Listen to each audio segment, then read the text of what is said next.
Good morning, my name is Karima and today I'm going to be presenting a study where we're exploring the level of knowledge and awareness among CKD among its patients.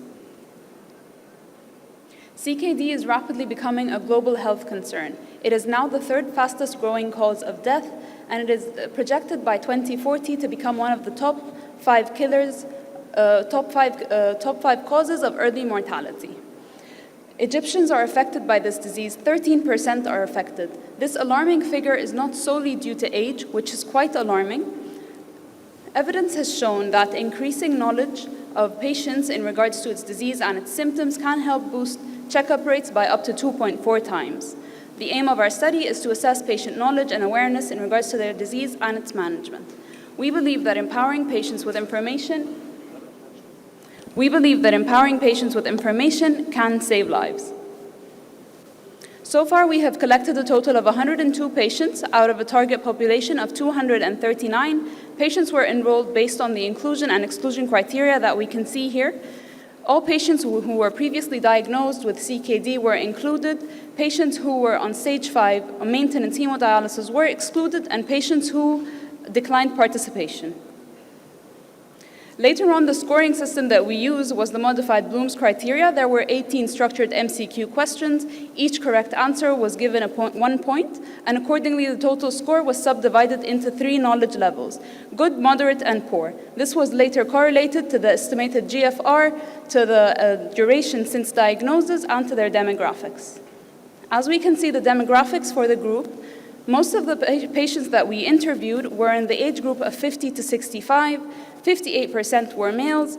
Most of the employment status majority of patients were either skilled workers or unemployed. In regards to their education level, 46% were either illiterate or only had primary education. Here we can see that the results that we had, 55% of the patients that we interviewed scored poorly in regards to their awareness to the disease. This graph highlights the most frequent misconceptions and knowledge gaps detected. The most alarming would have to be being unaware of the warning signs, being unaware of the causes that lead to CKD, and the belief that CKD can be treated rather than managed. This graph, as we can see, shows a statistically significant correlation between the educational level and the knowledge score that we already calculated. This, as I can elaborate further, patients who had higher education or intermediate education mostly scored in the moderate knowledge category, while patients who were illiterate or only went primary education mostly scored poorly in their knowledge.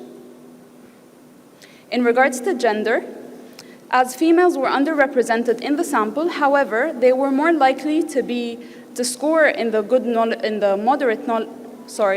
knowledge category, 4 times more likely in comparison to males. However, in both domains, we can see that the most prevalent knowledge score was poor. In regards to the job, professionals were the most aware of their disease. Relating it to the duration since diagnosis, the longer a patient has been diagnosed with CKD, the better their knowledge. This is probably assumed due to the fact that they had more follow-ups and checkups with their health providers. So this has increased their knowledge level.